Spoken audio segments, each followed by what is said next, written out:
Pai, mãe, vida. Tu és minha vida, meu constante apoio, minha saúde, minha proteção, a perfeita satisfação de todas as minhas necessidades e minha mais alta inspiração. Peço que me reveles tua verdadeira realidade. Sei que é tua vontade que eu seja plenamente iluminado, que eu possa receber melhor a consciência de tua presença em mim e ao redor de mim. Creio e sei que isso é possível.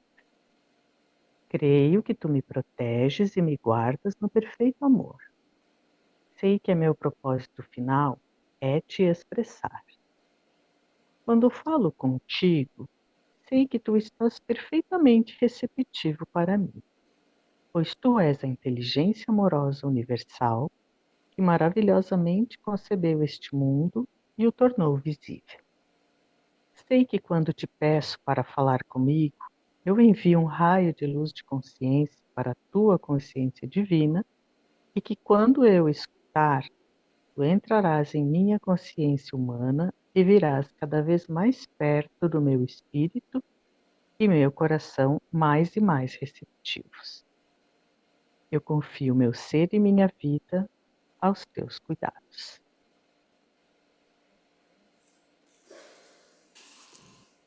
Que a consciência Aqui, divina nos inspire, nos ilumine, nos dê a sabedoria e a compreensão necessária para que possamos entender com profundidade tudo aquilo que Cristo nos traz em suas cartas. Gratidão. De Fátima, ótima noite. Oswaldo, ô, Ana Lúcia. Isabel, Solange, Boa noite, boa aula para boa nós. noite. Eu tô aqui de babá, então eu vou ficar com o microfone, com o vídeo fechado, tá? Tá bom. Que bom, babá. Coisa boa. É coisa boa. Solange, Sim. Rose, qual das duas? Solange? Quer fazer, Rose? Cadê ela? Pode ler, Solange, pode ler, Tá bom. por favor. É na página 80. Isso. Enquanto conversava com meus discípulos, vi as suas reações refletidas em seus rostos. Toda dúvida havia desaparecido. Havia agora um resplandecer de luz, de compreensão e alegria. Esses jovens tornaram-se fiéis, entusiastas e exclamaram: Estas são, estas sim são boas novas. Entretanto, após a aceitação de tudo o que eu dissera, houve momentos em que se perguntavam se seria verdade tudo aquilo que eu havia dito. Entendi aquilo. Dispor-se a desfazer-se da imagem de Jeová tão profundamente gravada em suas mentes, requeriria uma grande dose de coragem. Havia momentos em que falavam entre si e questionavam quem era este homem que pretendia tais maravilhas. E se viessem comigo e afinal eu fosse realmente um mensageiro de Satanás, eles seriam severamente castigados por Jeová. Eles tinham muito a perder, sua posição na sociedade, como jovens, homens sóbrios e trabalhadores, sua reputação como comerciantes e artesãos, a perda das suas rendas e o maior obstáculo de todos, a provável ira e rejeição de suas famílias. O que eles receberiam em troca? Bem, lembra que a gente também passa por isso, né? Quando ele diz aqui, dispor-se a desfazer-se da imagem de Jeová, que para nós é Deus, né? Tão profundamente gravada em suas mentes, requeria grande dose de coragem. E para nós também, muitas vezes a gente já foi tentar conversar com os familiares, né? Falando sobre as cartas e os familiares, né? Não aceitaram, tiveram aí uma rejeição, né? E e às vezes brigam, né, com a gente, perguntam se a gente mudou de religião, o que está acontecendo, uma lavagem cerebral, né? Então, ainda hoje, 2000 anos depois, a gente precisa ter essa grande dose de coragem, como os discípulos tinham que ter. E a gente também, de alguma forma, já aprendeu hoje, né? Que não é falando das cartas de Cristo, é falando sobre o ensinamento. A gente entendeu o ensinamento, a gente está praticando o ensinamento, a gente não precisa falar cartas de Cristo, está nas cartas, Cristo falou, Cristo disse, porque isso a gente sabe, a pessoa fica incomodada, né? Fica chateada, fica às vezes com raiva da gente, né? Principalmente se fere aquilo que elas estavam acreditando a vida toda. Para nós não foi fácil, né? Para quem está chegando agora também, não é fácil. Tem muita coisa que é contrário àquilo, né? Que as pessoas de autoridade trouxeram, né? Para nós. Mas, quer falar, Oswaldo? Não, mas é nesse sentido mesmo. Você imagina você falar que foi o Cristo quem falou e o camarada está acostumado com aquilo que eles escreveram na Bíblia, né? O Jesus que Jesus escreveu e está registrado na Bíblia. Realmente essa percepção que Jesus teve dos discípulos realmente isso que passava pela cabeça de todos. Pensa, você vai ser tirado do seu ponto de conforto, né? Seu ponto de conforto. E você vai levado para frente do campo de batalha? Como é que pode? E qual é a garantia que eu tenho nesse campo? Não, você não tem garantia nenhuma.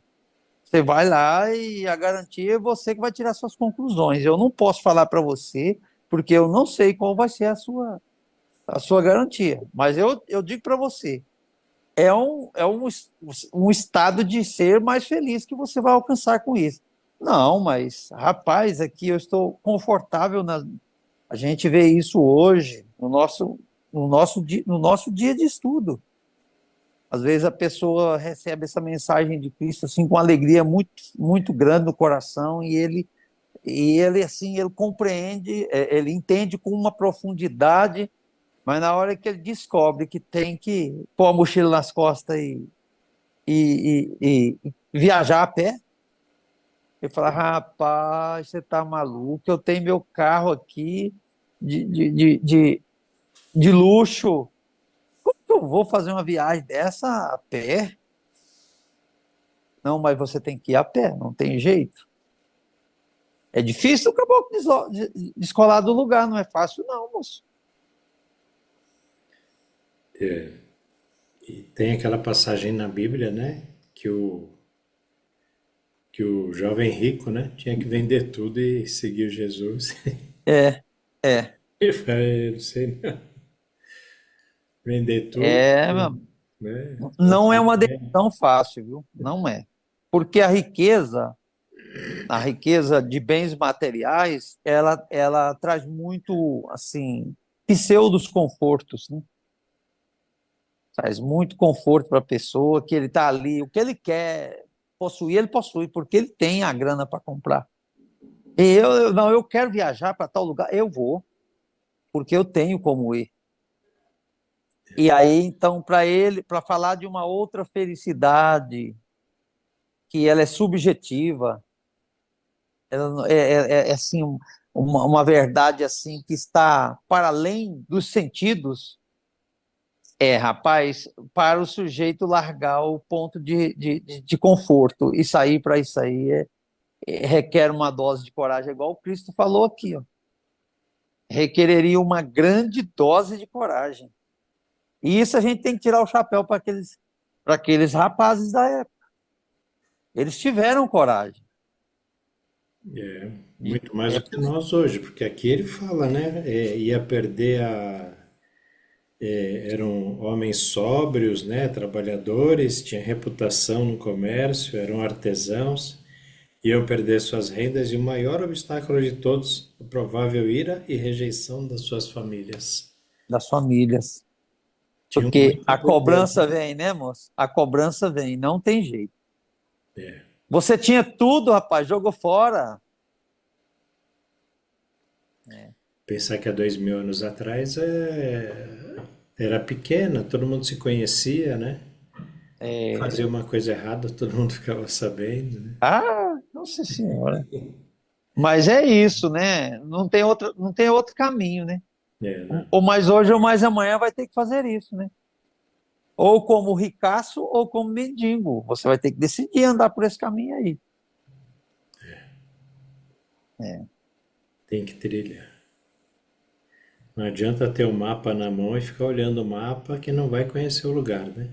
É aquilo que o Paulo fala. Você ter a receita da boa comida ou do bom bolo e você só lê a receita e pensar que você já sabe como é que você vai fazer aquele bolo. Não, você tem que fazer o bolo para ver se ele vai realmente sair do jeito que você leu na receita. Tem que experimentar. Se não experimentar,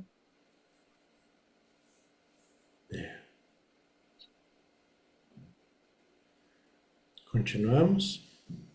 vamos lá. Disse então que eu não podia fazer nenhuma promessa terrena por sua ajuda na propagação do Evangelho da Boa Nova. Eu não tinha dúvida alguma de que, onde quer que fôssemos, receberíamos alimento e refúgio, e que sairíamos muito bem acolhidos pelas pessoas. Somente poderia prometer a verdade de que o Pai conhecia suas necessidades e que elas seriam satisfeitas e que os manteria com saúde.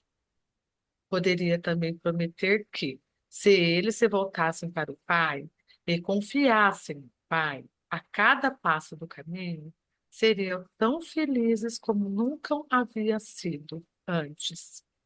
Experimentariam o reino dos céus por eles mesmos, na medida em que deixassem de lado as exigências do eu e se pusessem a serviço dos outros. Seria testemunhas de curas e estas aumentariam a sua fé e daria a eles coragem para suportar quaisquer incômodos na jornada. E assim começamos nossa missão para espalhar a boa nova do Evangelho do Reino. Isso. Nesse pedacinho também, né, uma coisa que chama a atenção, ele diz aqui, poderia também prometer, né, que se eles se voltassem para o Pai e confiassem no Pai, a cada passo do caminho, seriam tão felizes como nunca haviam sido antes. Eu acho que nós já experimentamos isso pelo menos um pouquinho, né? Para nós, assim, quando a gente confia, entrega e vai.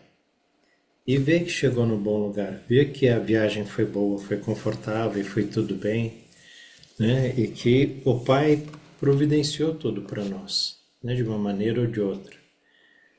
Os livramentos a gente não tem muita consciência, né? A gente é meio como criança ainda. Sei lá, tem um buraco ali na frente, o pai pega a gente no colo e atravessa o buraco, atravessa a lama, e a gente é pequenininho, né?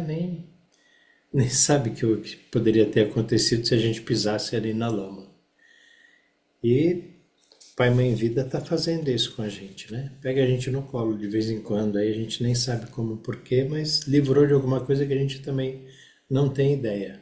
Tá bom, não tem importância, isso é ótimo. Aí ele diz que os discípulos experimentariam o reino dos céus por eles mesmos. Isso também é uma coisa muito legal, né? Quando a gente sente o reino dos céus dentro de nós, quando a gente vê o reino dos céus ali fora, numa plantinha, num passarinho, num cachorro, numa criança, né? Vê que ali tem a divindade e aquilo é puro, né? Isso é muito bom. E na medida em que deixassem de lado as exigências do eu. as exigências do ego, do que é terreno, do que é mundano, a exigência de que eu quero, esse eu é o ego, né? À medida que a gente deixa isso e se coloca ou se põe a serviço dos outros. E a gente está aqui para servir. A gente, quando nasce, quando a gente chega, a gente é servido. Com o passar do tempo, é aquela coisa dos 3 tipos de amor, né? Um amor onde o bebê só tira da mãe, o amor que depois ele cresce e aprende a gostar dos amigos, da namoradinha, do namorado, depois se casa e aí se torna pai, mãe, e aquele amor ágape, né? Pelo filho, onde é só doação. Então, esses 3 tipos de amores, né? Que a gente aprende durante a vida. E esse serviço pelos outros, depois que a gente cresce um pouco, é o tempo todo é serviço pelos outros. Marido pela esposa, esposa pelo marido, pelos filhos.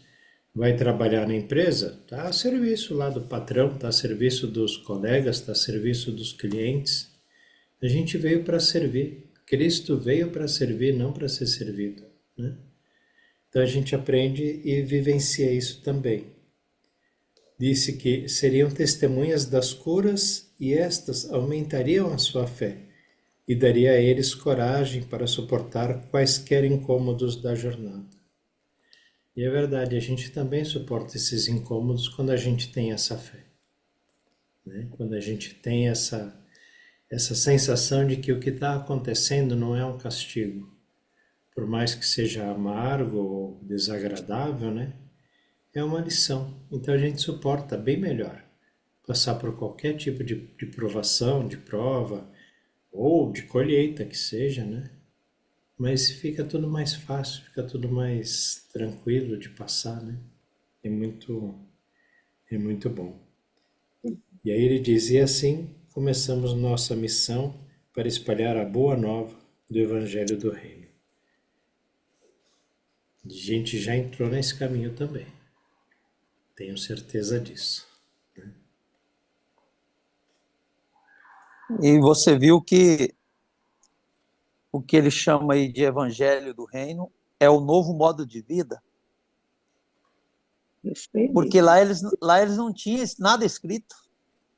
Era o olho por olho, né? É o olho por olho, era o modo de vida que eles ofereciam. Então eles verbalizavam, chegava aquela energia boa, chegando no lugar desequilibrado e equilibrando tudo com alegria mesmo, e deixando a alegria contaminar os lugares onde eles eram receptivos.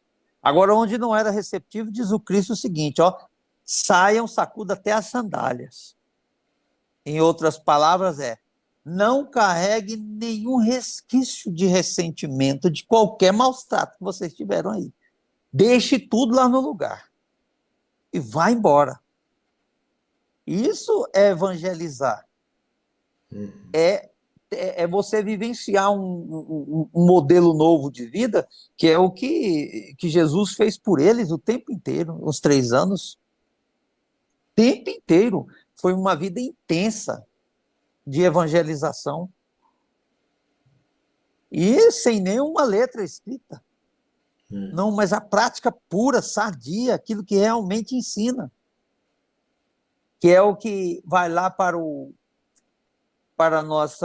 nosso subconsciente, ou até para o inconsciente, para ditar as normas das nossas ações do dia a dia, e de forma que, assim, é um novo hábito de vida que contagia. Eu lembro da saga de Paulo, que ele desenvolveu esse senso assim, de amor ao próximo e dessa vida nova que ele delineou, baseado já nas virtudes do Cristo. Eu lembro que ele chegava nos lugares, assim, onde ele chegava, só dele chegar já atraía muita gente, multidão, já vinha para ficar perto dele, para ouvir um sussurro, um bom dia dele, só para estar perto dele. E ele, só um lugar ele foi excomungado, ele saiu apanhado, que ficou jogado num monte de lixo, que é lá no aerópago dos grandes filósofo filósofos gregos. Então, lá tinha a pregação no Areópago, que era o lugar de destaque dos sábios, e um dia ele foi convidado a pregar lá. Uhum.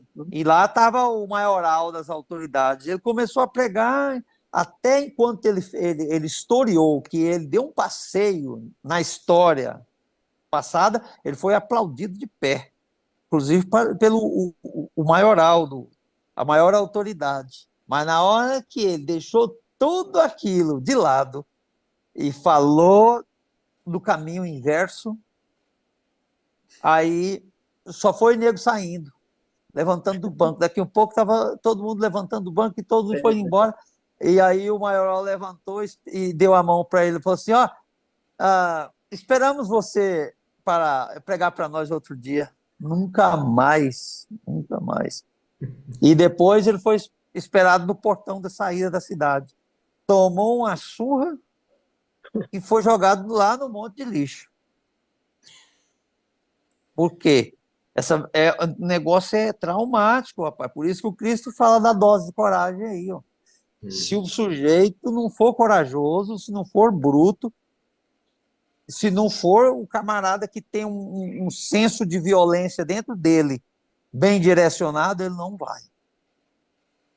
E ele falava, o reino dos céus não se toma ele a não ser de assalto.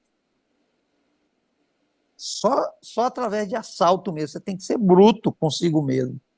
Pensa um negócio desse. Se não é uma situação desencorajadora, você um dia, tá lá em algum lugar, um amigo chama você para ir num congresso deles, e lá tá todo mundo dando palestra e saindo ovacionado. Aí, agora vamos chamar o irmão Roberto para falar aqui. Aí vai o irmão Roberto falar desse novo conhecimento das cartas. Vai começar lá com uns 1.000 e tantas pessoas sentadas, e daqui a pouco, 2, 3, e talvez só os que foram acompanhar. Eu nunca vi um negócio desse. É muito forte. Muito forte. Isso aqui não é uma fala para qualquer lugar. E é para desprender mesmo desse negócio das exigências do eu, né? Porque senão eu vou pregar para quem aqui? Não. É compreender com total compaixão, sabendo que eles ali não ficaram porque não estavam prontos para aquilo. Né? E quando você mexe na caixa de marimbondo, você tem que estar preparado para as ferroadas, né? Eu acho que aqui a nossa pregação maior é aqui mesmo, né? É aqui. Por isso que aqui a gente se solta, porque é o lugar que a gente tem de estar jogando para o universo o que a gente está percebendo. Para desocupar lugar e ficar com fome e receber mais, receber mais. O influxo é direto agora. O que vem do interior é muito forte, não dá para segurar mais, tem que soltar para o universo. Por isso que o sair a serviço dos outros aí, eu vejo isso. Só de você estar num trem desse aí, deslocando da sua casa para o trabalho, você está trabalhando para os outros. Os que estão no seu raio de ação ali estão sendo abençoados. Com certeza. Está tendo contato com a sua vida de alguma forma. E eles estão sendo abençoados. Às vezes está agoniado, indo para o serviço, e aí encontra com o irmão Roberto lá, e aí ele recebe aquele upgrade na animação dele, chega mais alegre no trabalho, produz mais, o coração fica mais aliviado, e o seu ego não tomou conhecimento. A ideia é essa, né? Essa. É gostoso a gente perceber isso, porque essa é a nossa realidade. E hoje a gente colocando as reuniões no YouTube também, né? Tem essa possibilidade de quem está procurando encontrar, né? Com certeza. Porque às vezes a gente vai falar para quem não quer ouvir, é chover no molhado, né? Jogar a pérola aos porcos. Mas quem está procurando... vai achar. É por isso que um dia eu conversando com o Vladimir, eu disse para ele assim que Eu não me via mais tentando convencer ninguém. Hum. E ele falou assim, não, a minha vontade incessante é essa, tentar convencer o máximo. Mas nós não temos esse poder, não. Ainda não. Ainda não, de convencer, não. E nem o Cristo, né? Se você não abrir a porta, ele não entra. Uhum. É. Tem o pré-requisito. Eu preciso querer que entre na minha casa. Se eu não abrir as portas, Se não abrir a porta, como é, ele mesmo fala, né? é Não pode entrar nas células do nosso cérebro, senão isso vai causar um mal para nós, muito grande, né? não é? A Mas, gente precisa querer. mas é isso aí. Mais alguém? Mas, ô Roberto, Uhum. Roberto, Diga. o que eu vejo é assim, o momento hoje, interessante, né? Que é o momento da internet, da tecnologia, dessa coisa toda. Então, eu mesmo hoje abri o celular e encontrei outra carta de Cristo, outro grupo fazendo carta de Cristo. Então, quer dizer, é por aí que vai ser a maior divulgação. É. Porque não é que você esteja pegando a outra pessoa para falar, que aborrece, não sei o quê, mas naturalmente, quando chega no YouTube, peraí, deixa eu ver o que é isso. Você começa a assistir sem, assim, por uma curiosidade. É. E nessa curiosidade, os ensinamentos vão chegando, né? Porque não chega à toa. É. Eu acredito que essa divulgação é a divulgação do momento. Não é um templo, não é enchendo o saco de ninguém. A gente conversa. Hoje mesmo eu amanheci conversando com um amigo meu, budista antigo, e eu comecei a falar cartas de Cristo. Foi ótimo. Aí, ainda bem, ele é bem inteligente. Aí ele disse, realmente a religião não existe. Eu achei massa, não é? Uhum. A religião não existe. E, assim, quando a gente encontra uma pessoa que tem esse entendimento, oba, que bom, né? Então, Mas vai encontrar também quem não tem. a maioria Então, ainda aí, tem, né? a gente tem que ter, no vulgo, se mancou até onde a gente vai, para não também botar o outro para correr à toa. Uhum. Tem que ter tato, jeito, senão ele vai correr à toa. Mas pelo YouTube não tem como. Se ele E abrir, é chegou porque era até mentira. ele. É. Se chegou até ele. E quanto mais eu estava olhando as contas do YouTube que você botou, eu assisti, uma, duas, e assim, eu achei muito boa, muito boa. E olha, do jeito que eu abri, e eu não estava procurando, não. Quando eu vi, digo, aqui, aí entrei. Como entrei nesse outro grupo, eu não sei nem quem é. Eram duas mulheres. Eu esqueço o nome do grupo agora. Também não guardei, não. Mas tudo bem, né? Então, falando das cartas de Cristo. Acredito que o momento é esse aí. E vai Acredito. crescer, né? É, Muito, muito. não interessa a forma que falam, né? Interessa falar do Cristo, né? Isso aí, gostei. Quando vê Não, carta de Cristo, carta de Cristo, carta de Cristo, não tem para onde correr. O que é essa carta de Cristo? Que vem direto na minha visão, que vem direto na minha mente.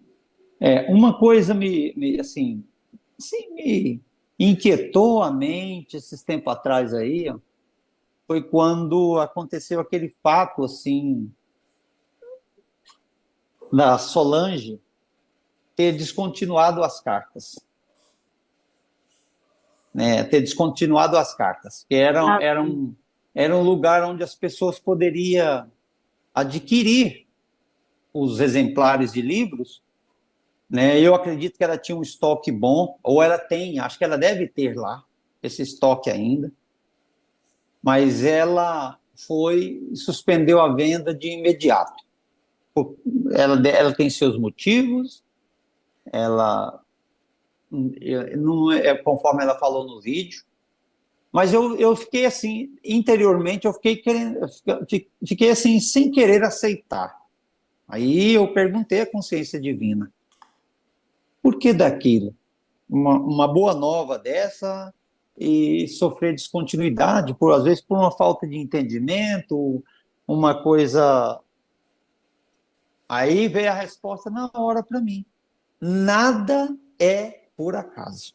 Por acaso. Isso aí. Aí eu sosseguei o coração, acabou, É, é isso aí. acabou.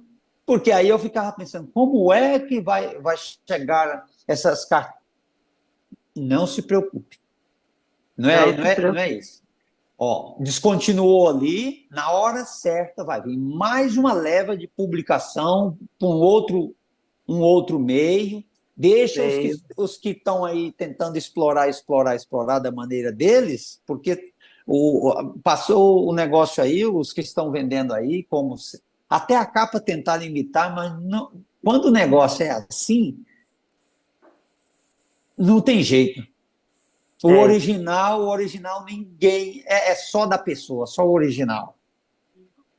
Eu comprei um exemplar desse aqui. Tem mudanças profundas, que os leitores de agora, se for ler, ele vai ter confusão na cabeça. Então, para que, se a essência da mensagem nós já temos aqui e tem o PDF? Mas e os que não conheceram? Não tem problema, ele vai lendo a mensagem do jeito que ele está vendendo ali, não tem problema, as cartas estão sendo divulgadas. Elas estão sendo. Até chegar um ponto em que o buscador, ele mesmo vai atrás. Não, eu quero conhecer os originais. Eu isso. quero. E aí ele vai ficar correndo atrás. Não, eu tenho curiosidade de conhecer os originais. E aí sim, mas aí ele já está preparado, o coração dele já aceitou a existência das cartas. É por aí. Então dá uma amenizada, assim, às vezes, tem muita linguagem lá que deu uma amenizada. Como ele fala, consciência cristã, ou seja, está levando lá para as crenças. Em vez de consciência crística, que tem um sentido muito mais profundo, ele pôs consciência cristã, é um exemplo do que eu estou falando. Uhum. Mas aí falou, nada é por acaso. Deixe ir.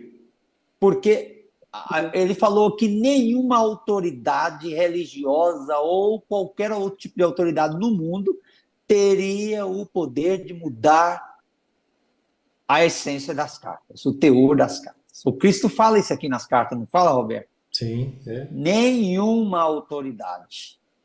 Então, não interessa o jeito que fala, né? A essência está lá.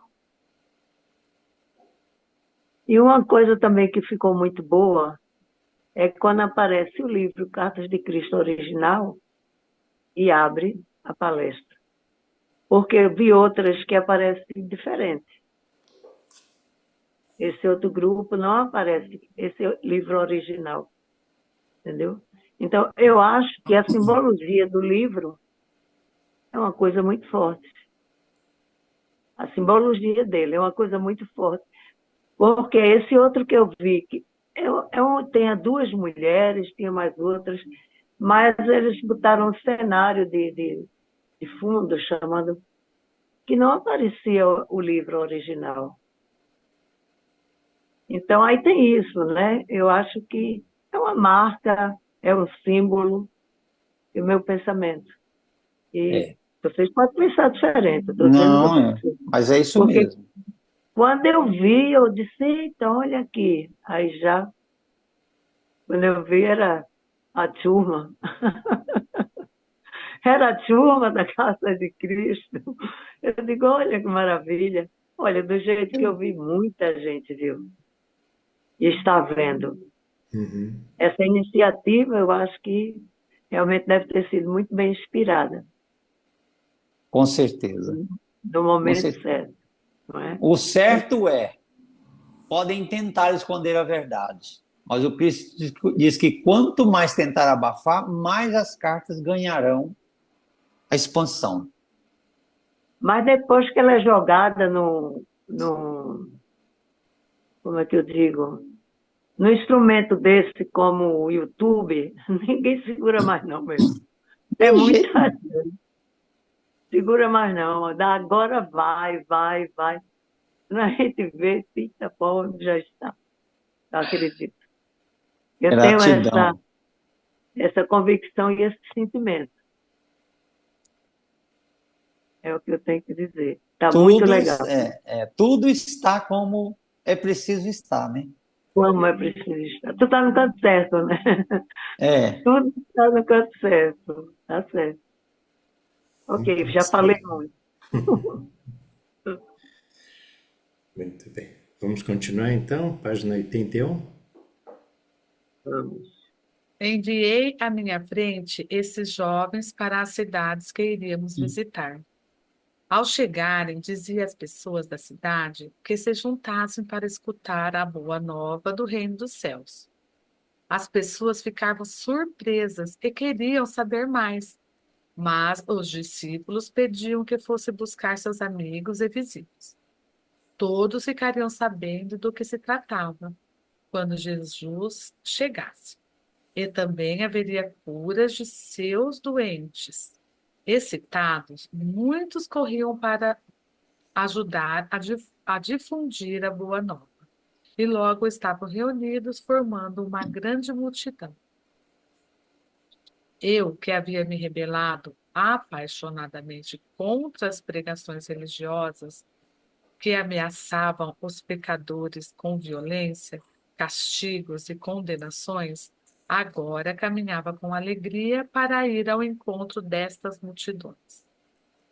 Eu tinha a minha boa nova para compartilhar com eles e iluminar o seu dia, além de curar suas doenças e aflições, para encher de alegria suas vidas.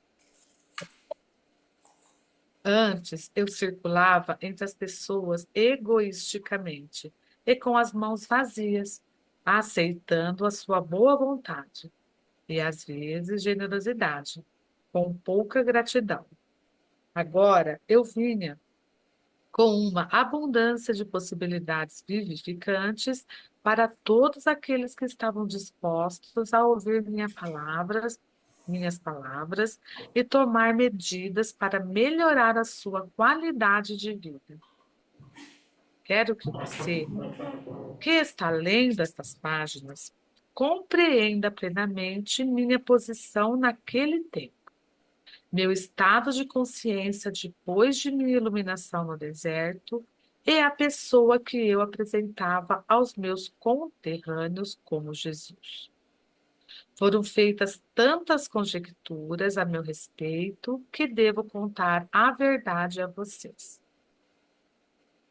Nasci para ter um bom físico quando amadurecesse, fortes traços aquilinos, uma inteligência notável e uma facilidade para a mímica e o riso.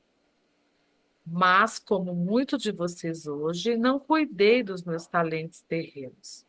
Na hora de ir para o deserto, meu rosto e minhas maneiras eram o que se poderia descrever como baixo do que deveriam ser, abaixo do que deveriam ser. Embora eu tivesse começado a examinar-me e a rebelar-me contra o que havia me tornado, meu intelecto tinha sofrido pelo mau uso que eu fizera dele, constantemente me envolvendo em discussões e discordâncias sobre religiões e cedendo a discursos irreverentes. Eu fazia as pessoas rir. Eu era amado pelos homens e mulheres com quem me misturava, mas eles certamente não me respeitavam. Por isso, o espanto daqueles que me conheciam quando falei na sinagoga em Nazaré. Enquanto minha mãe cuidou de minha saúde, eu fiz poderoso uso do conhecimento e da iluminação que me foram dados no deserto. Isso me fez voltar a ser o homem que estava destinado a ser. Quando comecei minha missão, estava inteiramente consciente de que eu era o único com o supremo conhecimento dos segredos da criação e da existência em si. portanto, podia dizer com perfeita confiança: ninguém além de mim viu o Pai. Eu sabia que tudo em que os homens sinceramente acreditavam era falso e irreal. Sabia que eu havia sido especialmente moldado e projetado pelo Pai para esta missão. Eu havia sido abençoado abundantemente com a energia física, a vitalidade para falar e a capacidade de conceber parábolas significativas para transmitir a mensagem com sucesso e de uma forma que nunca seria esquecida. Você viu aí, Solange, quando ele fala aí que ele podia dizer com perfeita confiança: ninguém além de mim. Ele não estava sendo exclusivista ali, não. Olha aí para você ver a universalidade. Ele estava falando do conhecimento dele mesmo, mas ele estava falando muito mais do conhecimento interior. Eu, mim, comigo. Ninguém pode ver o Pai a não ser por mim. Se você não entrar para você, que o mim somos nós mesmos. Se eu não entrar para dentro de mim, eu nunca vou ver o Pai. Aí, por isso, ele podia afirmar que fora, do lado de fora, ninguém viu o Pai. Então, ninguém além de mim viu o Pai. Porque ele mesmo fala que tem a possibilidade de Moisés ter tido contato com a consciência, a supraconsciência, porque ele fez coisas estranhas, que está lá descrito.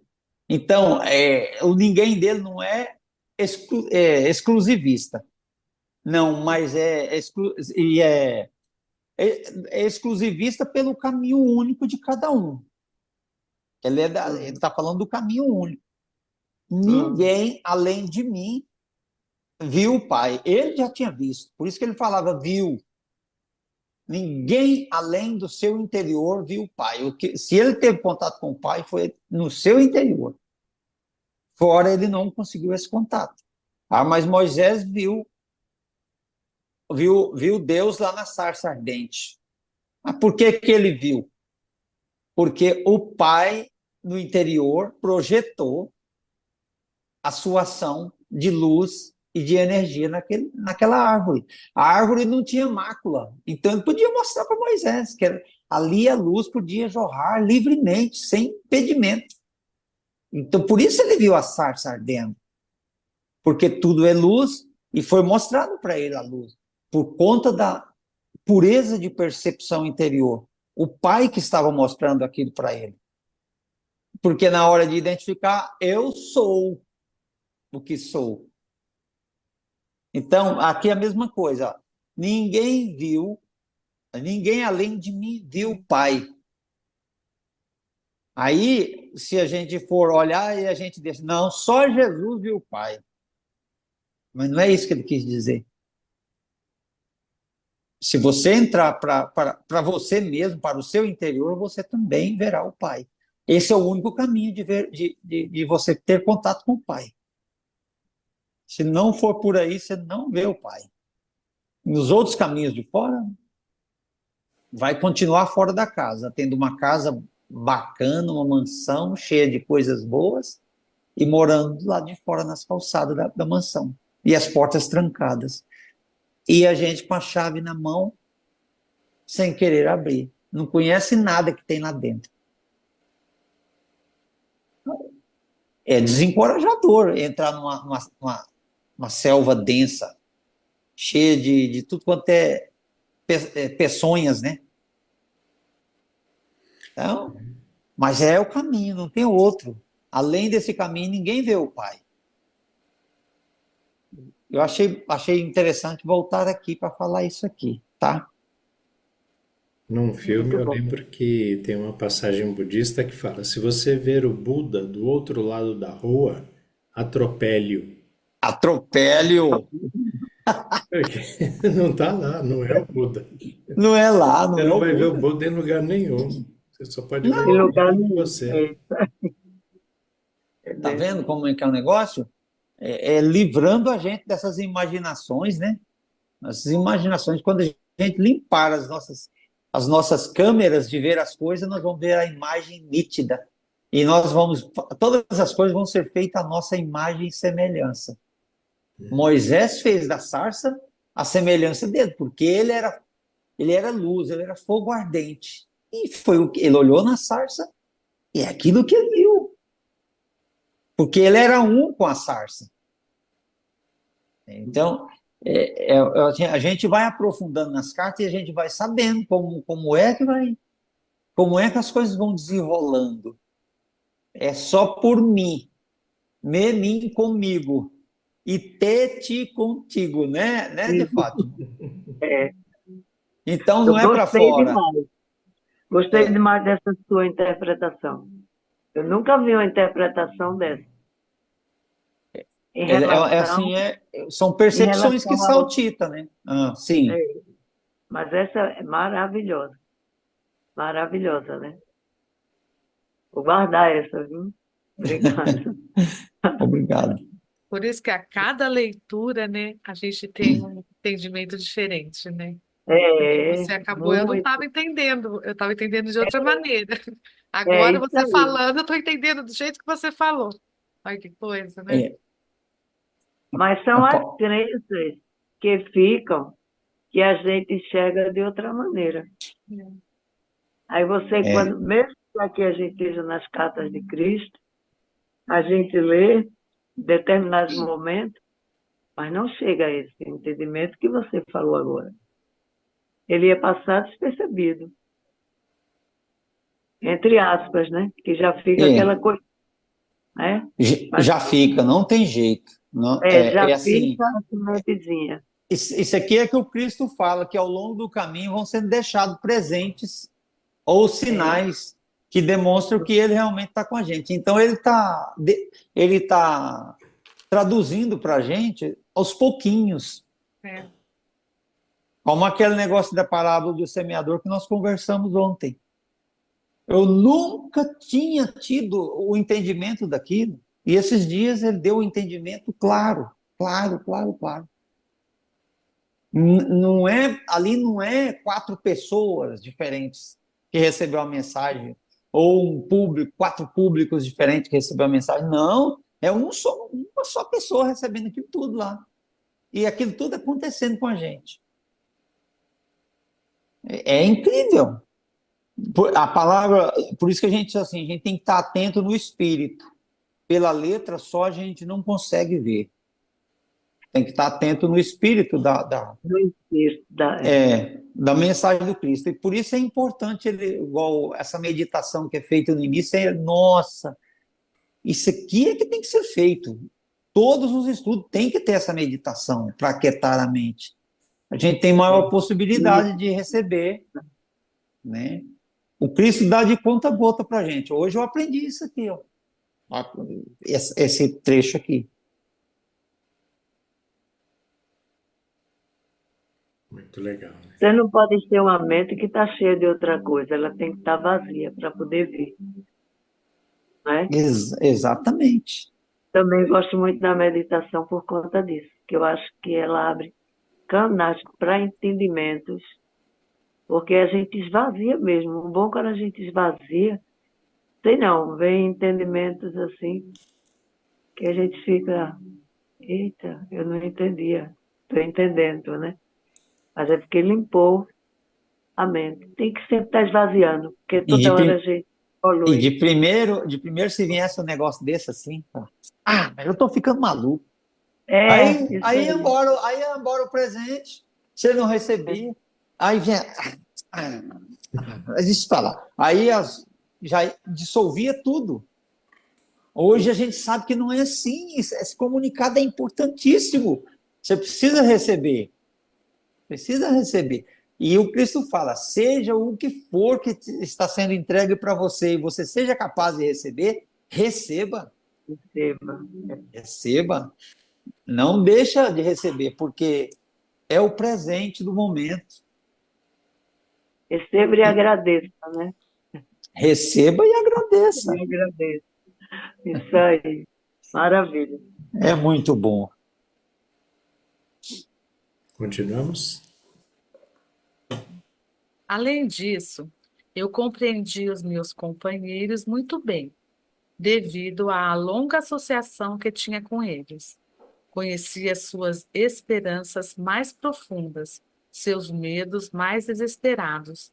Sabia o que os fazia rir e o que os induzia a zombar e a escarnecer dos ricos e pretensiosos. Sabia também a que ponto os velhos e jovens sofriam silenciosa e corajosamente.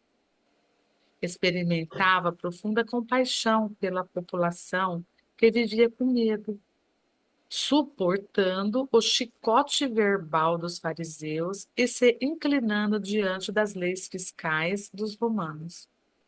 Sabia como seu orgulhoso espírito judeu havia sido ferido pelos gentios conquistadores, a quem foram obrigados a honrar com cumprimentos verbais, de mão e de joelho, mas a quem desprezavam por trás das portas fechadas.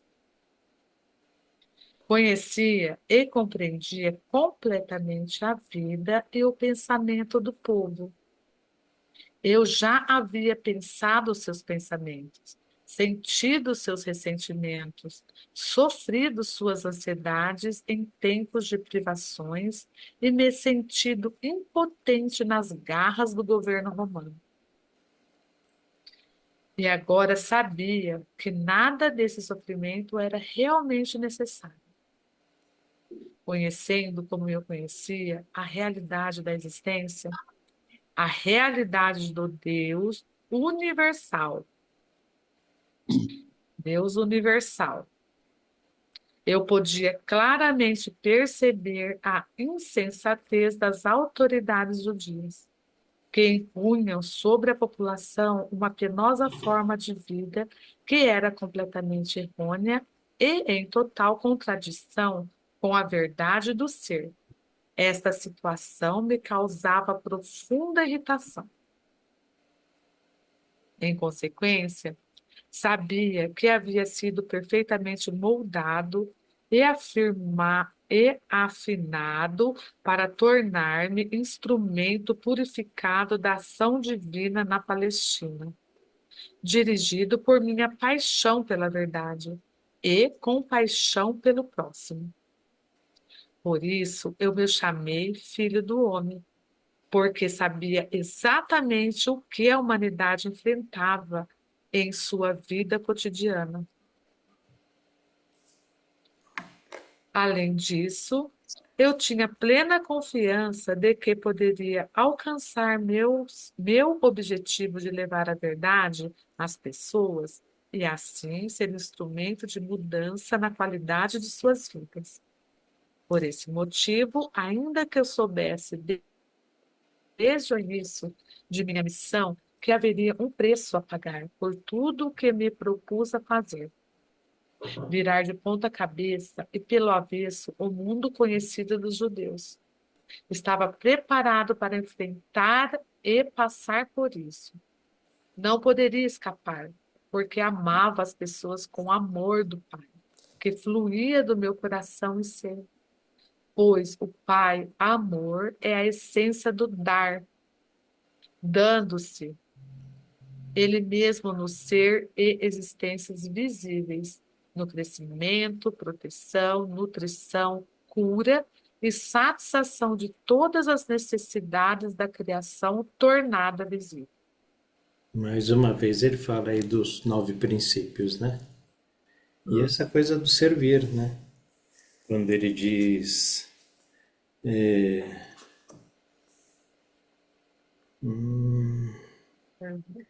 é um instrumento, né? Eu acho que está mais para cima aqui. Instrumento, purificação e ação. Ele fala de novo, né? Pela paixão, pela verdade e a compaixão pelo próximo, né?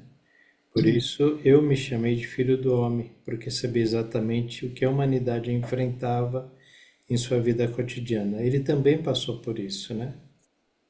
É. Hum. e sabia que ele ia virar, né, o mundo do avesso, o mundo dos judeus, e sabia que por causa disso ele iria sofrer, inclusive, né, crucificação e iria ser morto. E porque amava as pessoas com o amor do Pai, que fluía do meu coração e ser. Pois o Pai é amor, é a essência do doar, do dar, né? Dando-se Ele mesmo no ser e existência visíveis, no crescimento, proteção, nutrição, cura. Muito legal.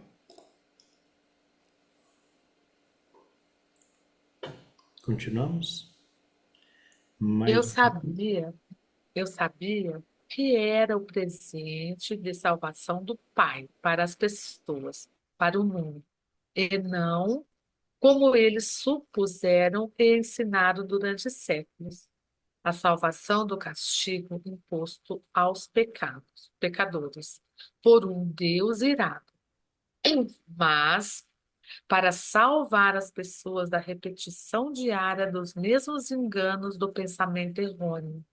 Pensamento esse que criou seus infortúnios, pobreza, doença e miséria. Porque amava tão profundamente a raça humana, eu estava preparado para ensinar e curar, desafiando os sacerdotes judeus. Estava disposto a morrer na cruz pelos que verdadeiramente tinha visto no deserto. Conhecia com todo o meu coração e queria compartilhar até a última gota de minha capacidade para fazê-lo.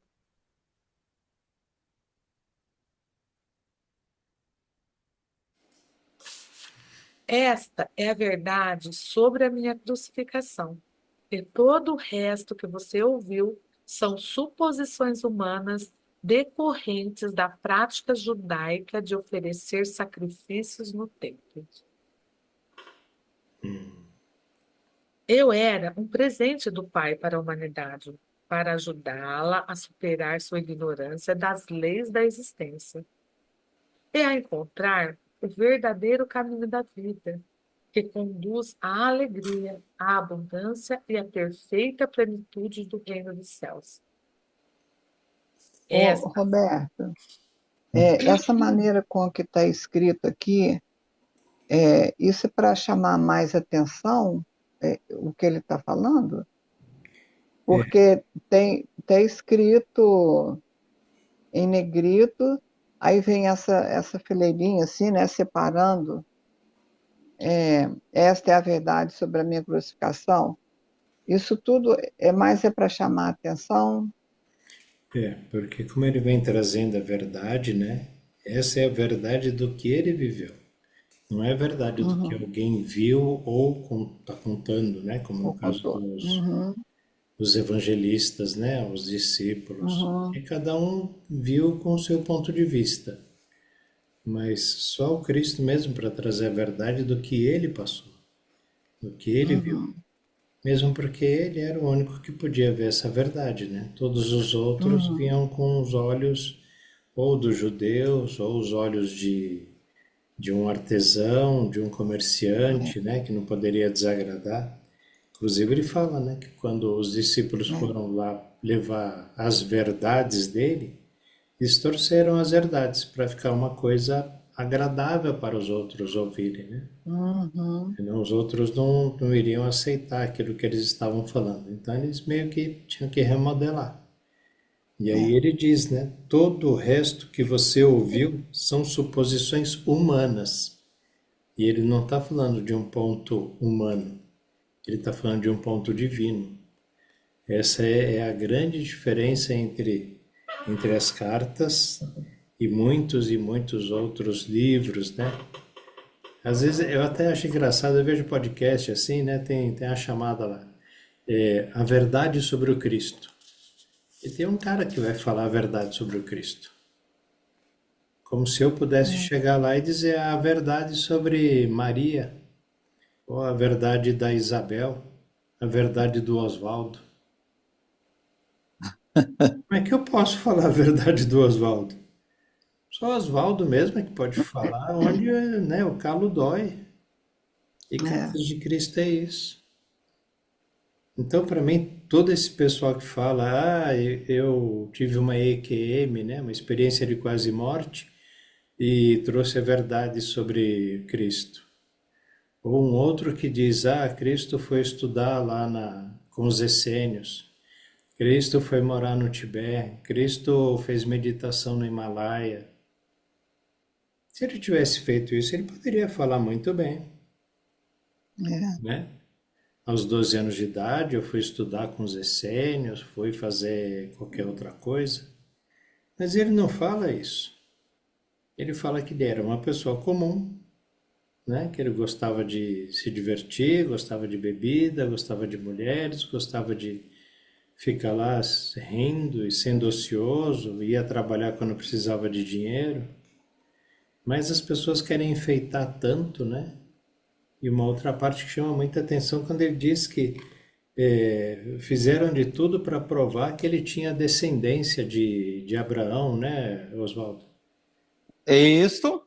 Né? Que tem uma descendência. É, traçar a genealogia lá para ver que ele era da descendência de Davi, Né? porque a promessa era que era da descendência de Davi que seria o grande Messias, o grande Salvador de Israel. E eles E imaginavam aí, que a então, salvação também era diante. brigar, né?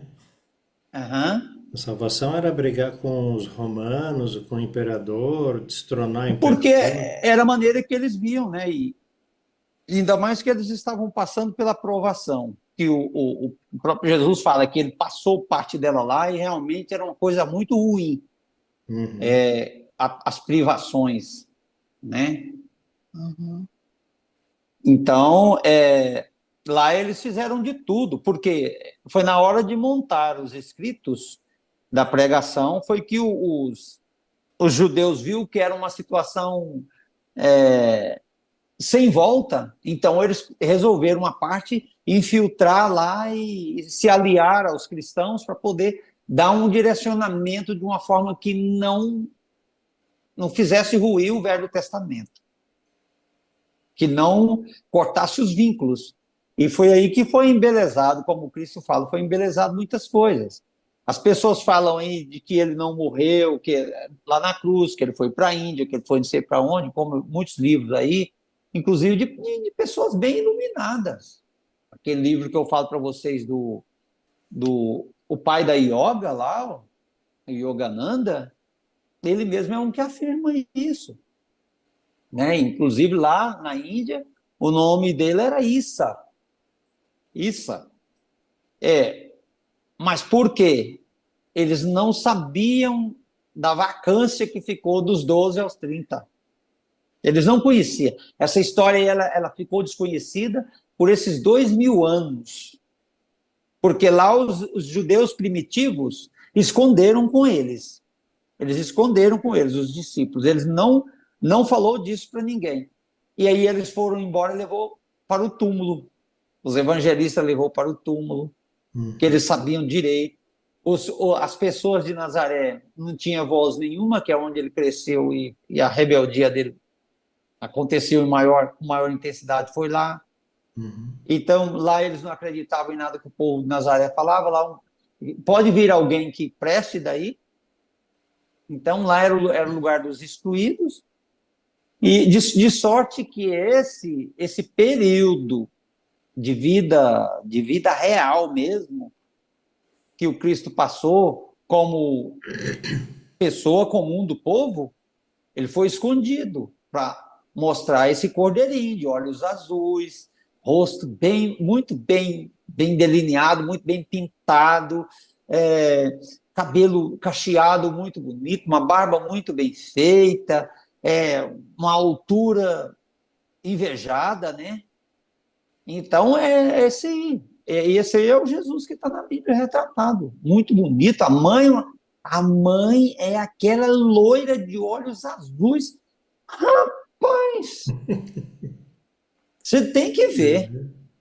Então, para você ver como é que é a imaginação. Tanto que a imaginação ficou forte na cabeça das pessoas que não o conheceram.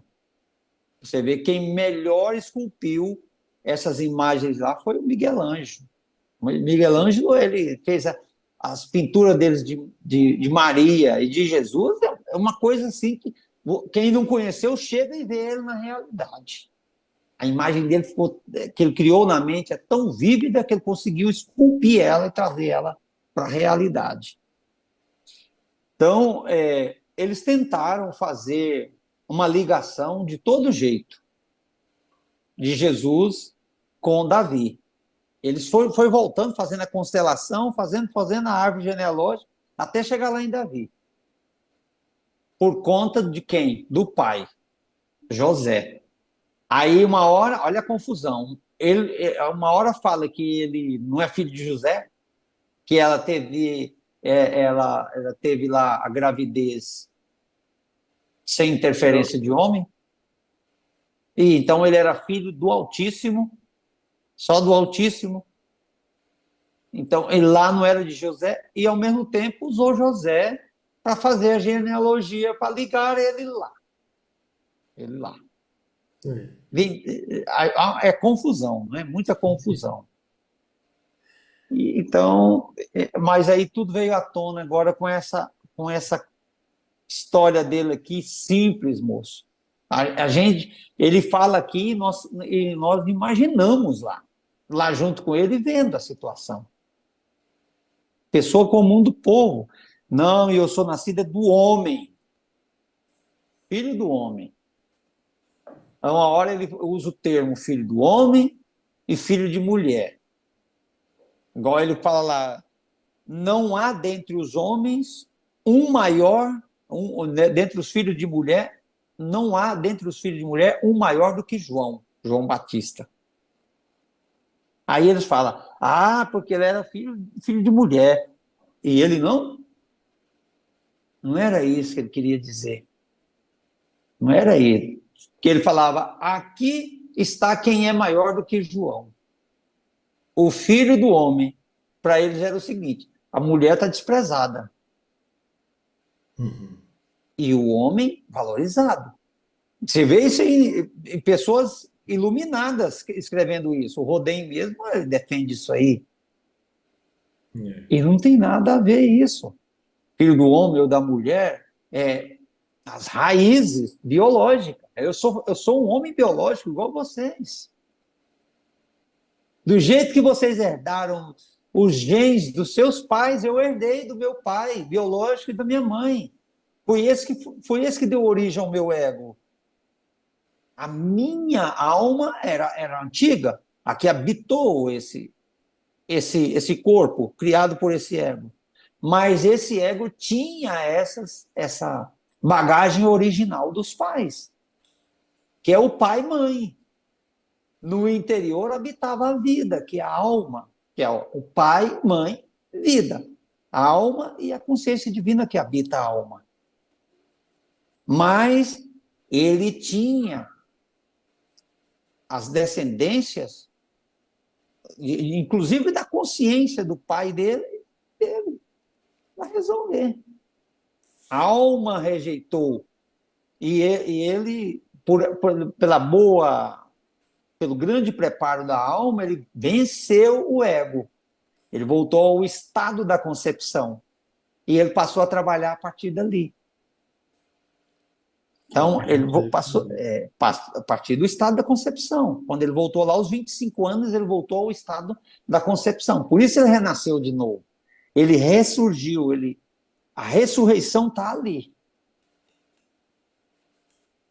Aí, às vezes, assim, porque a ressurreição de Cristo, ele só pensa na morte do corpo. Mas não tem nada a ver, porque nós aprendemos uma coisa, a humanidade de uma forma geral, de não conseguir conviver com o vivo, odiar o vivo, mas amar, adorar o morto. Jesus só passou a ser amado do jeito que ele é depois de morto. Mas ele era uma pessoa odiada do povo. Tanto que levaram ele para jogar lá no precipício para matá-lo. Entende? O negócio é muito mais profundo do que a gente imagina. Então, o que eles ensinam aí é porque é o que está na letra.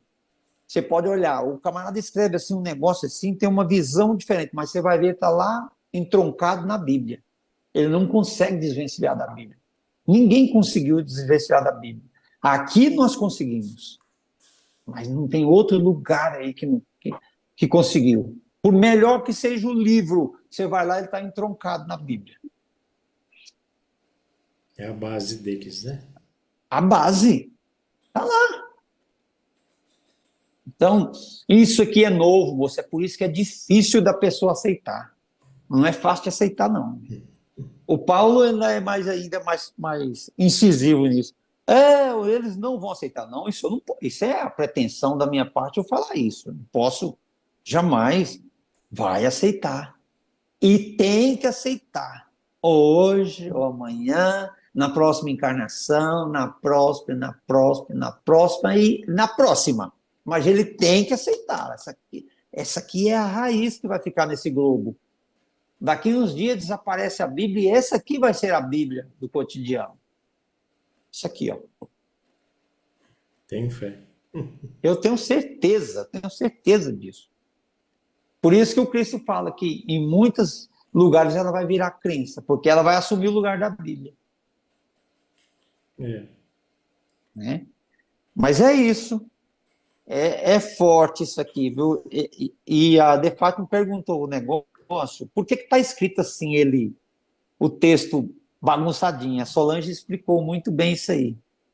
Quando a Canal recebeu a visão, e ela foi transcrever nas cartas, o que está em negrito aqui, ela estava energizado pela consciência crística com muito mais intensidade. Era a própria consciência crística manifestando através dela aqui. Por isso que a construção foi assim. E tinha um objetivo: deter a gente na leitura, para a leitura não fluir. Você tem que parar para você pensar. É por isso que colocou assim. O livro é assim por conta desse... Tem até uma explicação nesse sentido, acho que é até do livro mesmo aqui. Uhum. Então, é por isso que Ô, está escrito assim. ô Borges, olha só, o que eu estava me referindo aqui no livro, Foi é você, que além do Foi que ela você que falou, perguntou, foi tá ela. vendo que aqui, olha, Aham. olha, isso aqui está entre duas marcas aqui, olha. Isto. E tá Você tudo está em letra vendo? Então, maiúscula, esse tá é o, tudo é em o negrito. importante. Como? Tá Desculpe. tudo em letra maiúscula, né? Tudo em Tem uma negrito menina aí e que ia falar. maiúsculo. Quem é que ia falar? É Oi? Isabel. Põe seu Não, ponto de então, e vista. ainda está Em letra, entre duas isso barras aí. assim desenhadas, né? É de É para maiúscula. fixar mais, é isso? Mais ainda, para chamar sua atenção. Você vai parar aqui, nisso Interessante. aqui, vai meditar sobre isso aqui. Aham. Porque senão você não vai compreender nunca. Sabe o que eu estou fazendo? Eu estou fazendo o exercício da carta 5 na carta 6 também. Eu estou escrevendo os parágrafozinhos. Hum.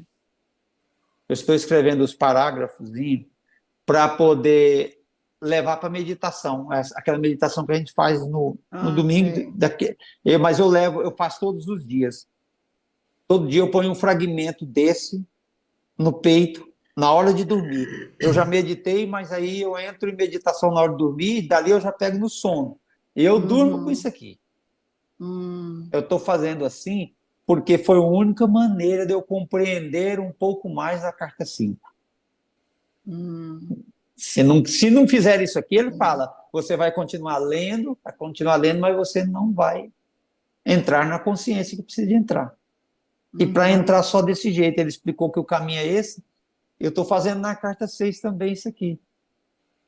E agora Legal. eu acho que as cartas assim agudas que nós temos aqui, as mais agudas, é a 5, 6 e 7 e até a 8, mas muito mais a 5, 6 e 7.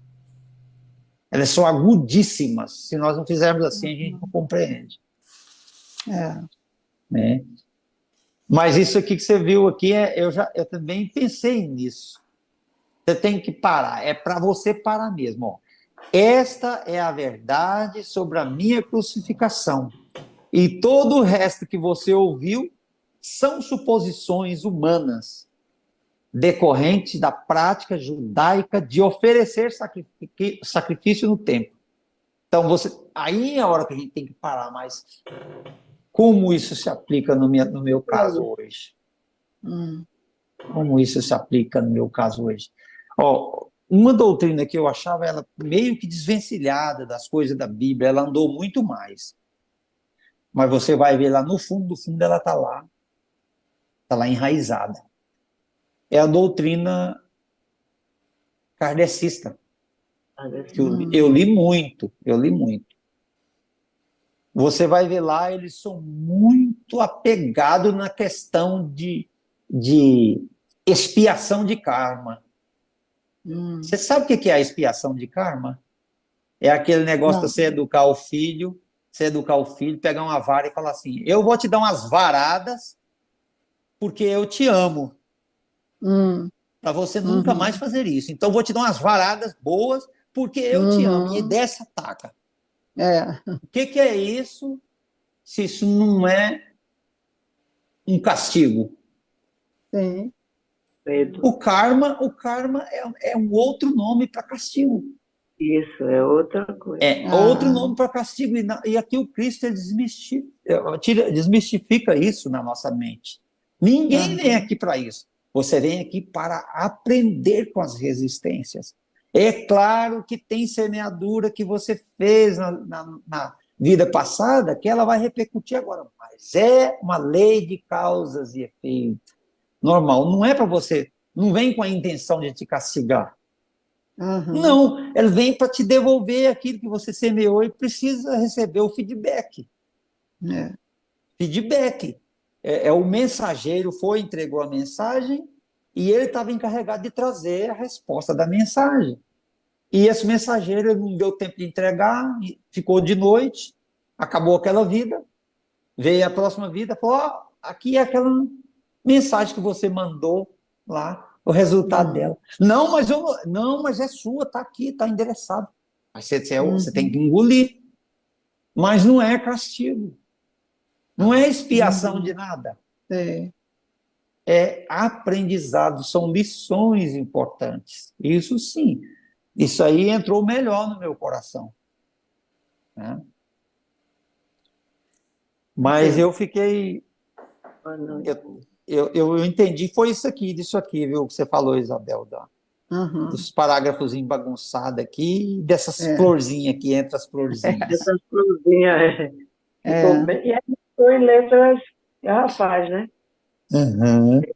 Garrafais, para chamar mais atenção. E quando ele fala de sacrifício no templo, é justamente para dizer que ele não morreu por nós. Ele não é um sacrifício. Ele não é um cordeiro de Deus. Ele não é uma pomba branca que veio pagar os nossos pecados, como os judeus pagavam pecados com morte de outros animais, né? De outros seres vivos. Então, esquece que ele veio pagar, que ele veio redimir, que ele veio... Ele só foi crucificado porque ele trouxe alguma coisa que ia contra, né? O salário dos fariseus ali, como chama, os rabinos, né? Ele veio para desmontar tudo isso. Por isso foi crucificado, porque trouxe a verdade. Não foi para pagar os nossos pecados. Não foi. Isso aí definitivamente, né, Roberto? Não foi. Não, mas foi para nos trazer a verdade, né? Ele morreu para nos trazer a verdade. Esse foi para nos trazer, porque aí você viu que por que essa relação morreu para trazer a verdade, né, Solange? Como é que você enxerga isso? Eu enxergo que ele morreu mesmo para deixar a verdade para nós. Porque Pois é, ele não precisava ter morrido se ele não quisesse. você sabe por quê? Não, você sabe por que ele precisava ter morrido? Porque É porque a consciência crística dele, muito elevada, presa no corpo, precisava se libertar, porque através da liberdade dela, ela alcançava os outros Cristos. Ela se comunicaria com os outros Cristos. Aqui, no caso, ele está comunicando aqui. Todos nós somos Cristos. Ele comunica com Cristos, despertos. Ele abençoa todos os Cristos, mesmo os que estão adormecidos. Os que estão adormecidos, ele abençoa. Mas ele não consegue comunicar, porque eles estão dormindo, eles estão em coma. Agora, no nosso caso, são Cristos despertos, iniciando a caminhada. E ele consegue comunicar. E a gente conhece a voz dele. É a voz do pastor. Aí que tem um apelido de ovelhas. Entende? Então, por isso que ele tinha que morrer, para expandir mais.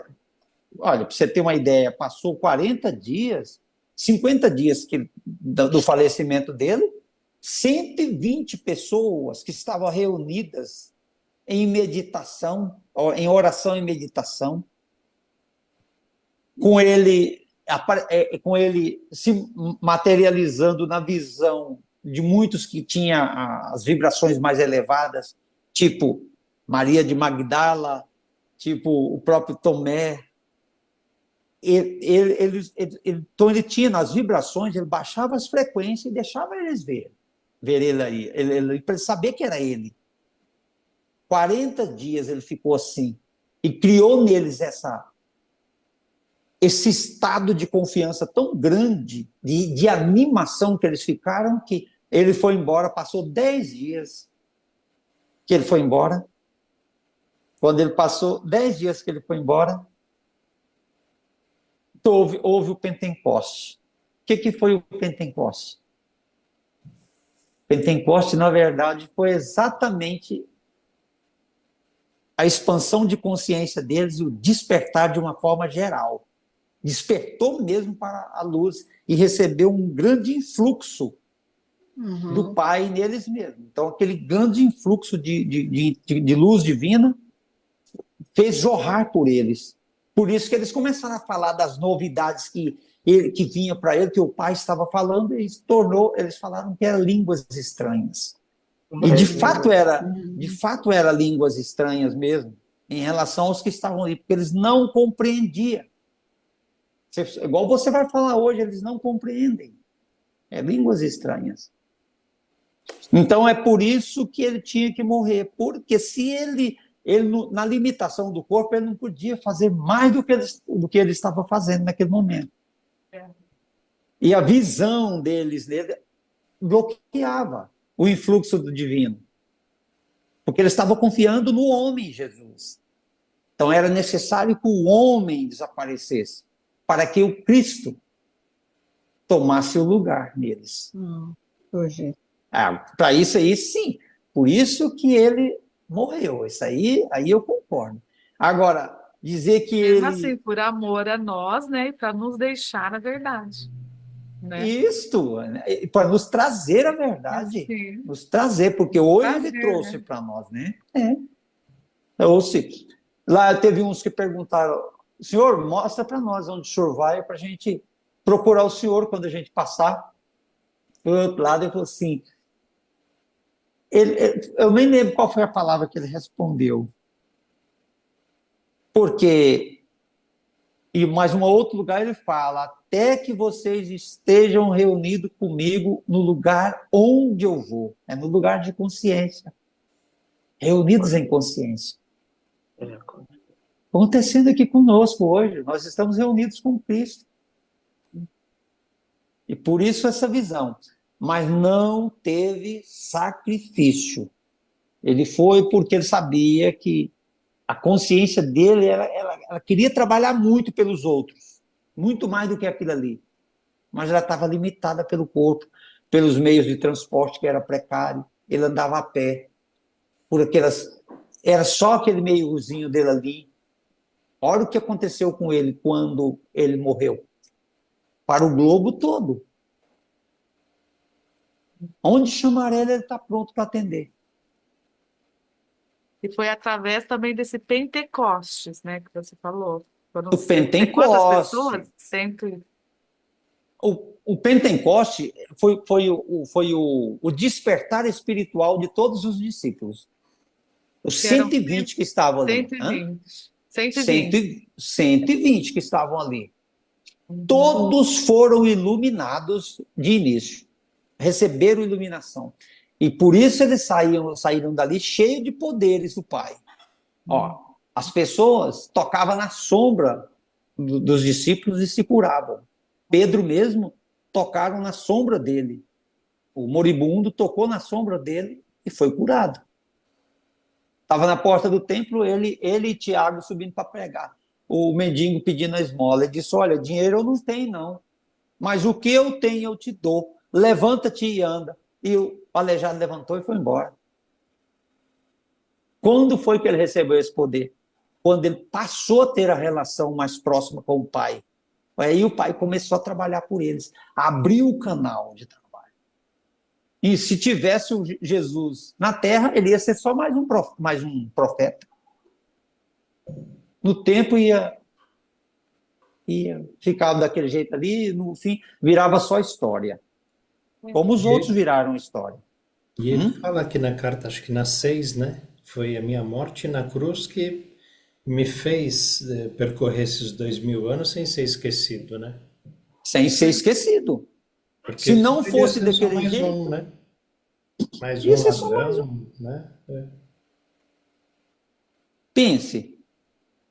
Então, é profundo da gente chegar nisso aí. Como é que você vai chegar nisso e vai falar para um devoto? E essa coisa do sacrifício, aqui na página 83, lá no começo, na primeira linha, ele diz, né, o início da minha missão, que haveria um preço a pagar por tudo que me propus a fazer. Ele ia pagar um preço, ele não ia se sacrificar. Ele ia ser sacrificado porque alguém não queria, né? O que ele falava. Mas ele sabia que ele tinha um preço para pagar. O preço da rejeição das autoridades, né? Era um preço. Vou pagar o preço. Mas não era um sacrifício. Por isso aqui embaixo ele diz, né? A suposição humana decorrente da prática judaica de oferecer sacrifício no templo.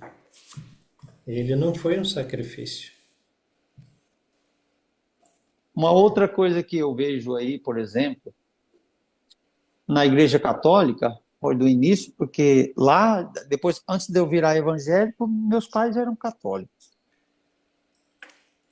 Era aquele negócio... Boa noite, hein? Eu tenho que ir, tá? Tá. Desculpa aí te interromper, mas eu tenho que ir. Eu também já Boa estou noite. saindo, daqui a pouquinho já.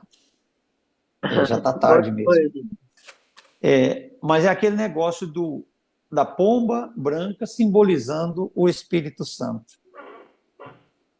Então, lá no sacrifício judaico, eles queimavam vivos, era o Espírito Santo, né? Porque as pombas eram queimadas vivos. Os animais, os pombos, os pássaros. E tinha que ser branco, né? Sem nenhuma manchinha. E como é que esse... Tá vendo como é que é? A mente humana. Então, tem muita confusão, moço. Então, a gente vem com isso aí e aos poucos a gente vai enfrentando isso na gente para poder apagar isso de uma vez, né? Que é fácil, não é. Desculpe aí porque eu falei muito. Nada, foi bom. Fale sempre, fale sempre. Podemos deixar marcado então aqui na página 83, eu era um presente do Pai? Isso. A gente No meu vai já está até assistir. marcado. Eu era um presente do Pai. Isso. Aí sexta-feira. Já coloquei aqui. Um grande beijo no coração de todos vocês. Amém. E foi tão gostoso compartilhar Foi bom. da energia de vocês nessa noite e aprender mais um pouquinho, que o Cristo ensinou mais alguma coisinha para mim essa noite, eu creio que para todos os senhores também, Com porque certeza. o conta-gota é uma gotinha do Zeca na língua de cada um, né? Então nós Cura, né? recebemos e que o Pai continue sempre nos dando esse ânimo para a gente continuar a receber esses presentes aqui contidos, que são muitos, né? Amém. Gratidão.